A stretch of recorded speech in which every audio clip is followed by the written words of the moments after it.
नमस्कार शेतकरी मित्रांनो आणि मंडळी. आज आपण एका अशा विषयाच्या मुळाशी जाणार आहोत जो ऐकायला खूप साधा वाटतो पण पिकाचं पूर्ण भवितव्य ठरवतो. तो म्हणजे बीज प्रक्रिया किंवा ज्याला आपण बीजोपचार म्हणतो. योग्य प्रक्रियेमुळे पिकांचं कसं संरक्षण होतं आणि उत्पादन कसं वाढतं हे आपण आज अगदी सोप्या भाषेत समजून घेणार आहोत. तर मग अजिबात वेळ न घालवता थेट सुरू करूया. आजच्या या सत्रात आपण प्रामुख्याने 5 गोष्टी पाहणार आहोत.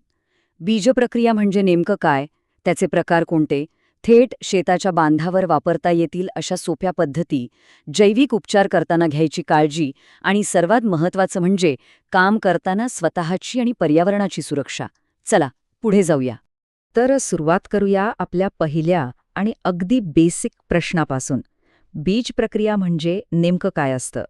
कृषी क्षेत्रात बीज प्रक्रिया किंवा बीजोपचार याचा सरळ अर्थ असा आहे की पेरणीपूर्वी बियांवर एखादं औषध, जैविक घटक किंवा पोषक तत्व लावणं. आता बघा, हे अगदी लहान मुलांना दिल्या जाणाऱ्या लसीसारखंच आहे. जसे आपण मुलांना भविष्यातील आजारांपासून वाचवण्यासाठी लस देतो ना, अगदी तसंच बियांना जमिनीत पेरण्यापूर्वीच रोग आणि किडींपासून वाचवण्यासाठी हे एक पूर्व संरक्षण कवच दिलं जातं. आता तुम्ही म्हणाल, हे सगळं इतकं महत्त्वाचं का आहे? तर त्याचं कारण असं की बीजोपचारामुळे फक्त बियांचं उत्तम अंकुरणच होत नाही, तर सुरुवातीच्या नाजूक काळात रोगांपासून त्यांचं संरक्षणही होतं. विचार करा, संपूर्ण शेतात नंतर हजारो रुपयांची औषधं फवारण्यापेक्षा सुरुवातीलाच फक्त बियांवर औषध लावणं हा कधीही सर्वात किफायतशीर आणि स्मार्ट मार्ग आहे, नाही का? यामुळे रोपांची वाढ निरोगी होते आणि साहजिकच उत्पादनात मोठी वाढ होते. आता आपण वळूया बीजोपचाराच्या मुख्य प्रकारांकडे. याचे प्रामुख्याने 2 मुख्य प्रकार आहेत. पहिला म्हणजे रासायनिक उपचार, ज्यामध्ये फफूंदनाशक किंवा कीटकनाशक औषधांचा थेट वापर केला जातो. हे बियांना बुरशी आणि किडींपासून अगदी त्वरित वाचवतात. आणि दुसरा प्रकार म्हणजे जैविक बीजोपचार. यामध्ये रायझोबियम, एझोटोबॅक्टर आणि ट्रायकोडर्मा यांसारख्या उपयुक्त सूक्ष्मजीवांचा वापर होतो. हे आपले मित्र सूक्ष्मजीव आहेत बरं का. ते केवळ मुळांचं रक्षणच करत नाहीत, तर मातीचा पोत सुधारून पिकांची नैसर्गिक वाढ होण्यासाठी खूप मदत करतात. पण थांबा, या 2 प्रकारांव्यतिरिक्त अजून एक तिसरा आणि अगदी मोफत मिळणारा नैसर्गिक पर्याय आहे, तो म्हणजे भौतिक उपचार. यामध्ये कोणत्याही रसायनांचा वापर न करता केवळ गरम पाणी, कडक ऊन किंवा उष्णतेचा वापर करून बियांवरील रोगराई नष्ट केली जाते. हा एक अत्यंत सोपा आणि एकदम पर्यावरणपूरक मार्ग आहे. हे सगळं ऐकायला छान वाटतंय, पण हे प्रत्यक्ष शेतात कसं करायचं? चला, काही व्यावहारिक तंत्रे पाहूया. बीजोपचार करण्यासाठी प्रत्येक वेळी काहीतरी महागडी आणि गुंतागुंतीची यंत्रेच लागतात असा तुमचा समज असेल तर तो आधी काढून टाका. अगदी साध्या पद्धतीने जमिनीवर पॉलिथिनची शीट अंथरून किंवा प्लास्टिकच्या पिशव्या आणि मातीची मडकी वापरून सुद्धा हाताने अतिशय प्रभावीपणे बीजोपचार करता येतो. कमी खर्चात उत्कृष्ट परिणाम मिळवण्याचं हे एक उत्तम उदाहरण आहे. ऑन फार्म सीड प्रायमिंग म्हणजेच बियाणे भिजवून पेरणीसाठी तयार करण्याची ही एक अत्यंत भारी पद्धत आहे. यात काय करतात? बियाणे 8 ते 10 तास पाण्यात भिजवून ठेवतात. मग ते पृष्ठभागावरून थोडे कोरडे करतात आणि लगेच पेरतात. पण इथे एक महत्त्वाची गोष्ट लक्षात घ्या. तृणधान्य आणि कडधान्यांसाठी 8 ते 10 तास ठीक आहेत. पण भात आणि मक्यासारख्या पिकांसाठी मात्र हा वेळ 16 ते 18 तासांपर्यंत असू शकतो. त्यामुळे पिकांनुसार वेळ बदलतो हे नक्की लक्षात ठेवा. औषध लावण्याच्या मुख्य 3 पद्धती आहेत. पहिली कोरडी प्रक्रिया, जिथे बियाणांवर फक्त पावडर चोळली जाते. दुसरी ओली प्रक्रिया, ज्यात बियाणे औषधाच्या द्रावणात भिजवलं जातं. आणि तिसरी म्हणजे स्लरी प्रक्रिया.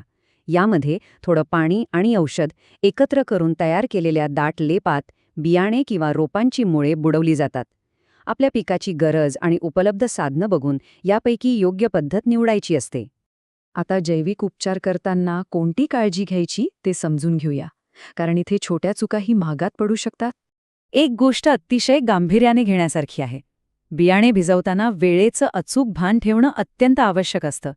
सुरक्षित मर्यादेपेक्षा जास्त वेळ जर तुम्ही बियाणे पाण्यात ठेवलं तर बियाणे आणि कोवळ्या रोपाचं मोठं नुकसान होऊ शकतं.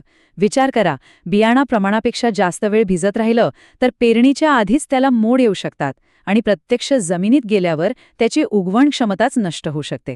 अनेकदा एक अत्यंत सामान्य पण मोठी चूक होते. जेव्हा 2 किंवा अधिक रसायने किंवा जैविक उत्पादने एकत्र लावायची असतात ना, तेव्हा त्यांचा क्रम अतिशय निर्णायक ठरतो. काही रसायनांच्या चुकीच्या एकत्रीकरणामुळे बियाण्यांची उगवण क्षमता पूर्णपणे संपू शकते. म्हणूनच उत्पादक कंपनीने दिलेलं लेबल आणि त्यावरील सूचना अगदी काळजीपूर्वक वाचणं अत्यंत गरजेचं आहे. आणि आता वळूया आपल्या शेवटच्या पण सर्वात महत्त्वाच्या भागाकडे, सुरक्षा आणि चुका कशा टाळाव्यात.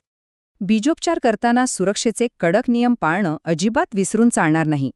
लक्षात ठेवा, प्रक्रिया केलेलं बियाणे हे विषारी असतं, त्यामुळे ते चुकूनही मानवी अन्नासाठी किंवा जनावरांचा चारा म्हणून वापरलं जाता कामा नये. हे काम नेहमी मोकळ्या आणि हवेशीर ठिकाणीच करा. चेहऱ्यावर मास्क, डोळ्यांना चष्मा आणि हातांत मोजे असे योग्य संरक्षक कपडे म्हणजेच पीपीई किट घालणं अनिवार्य आहे.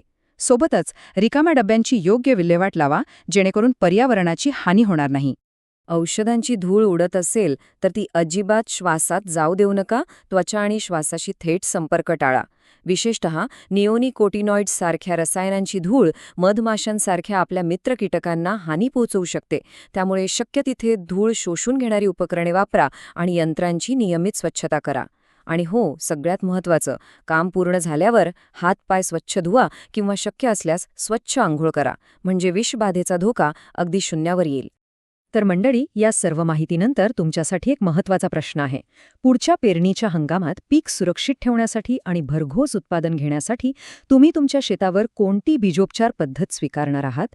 कारण मिळालेल्या माहितीचा प्रत्यक्ष वापर केल्यावरच खरा फायदा होतो, होय ना?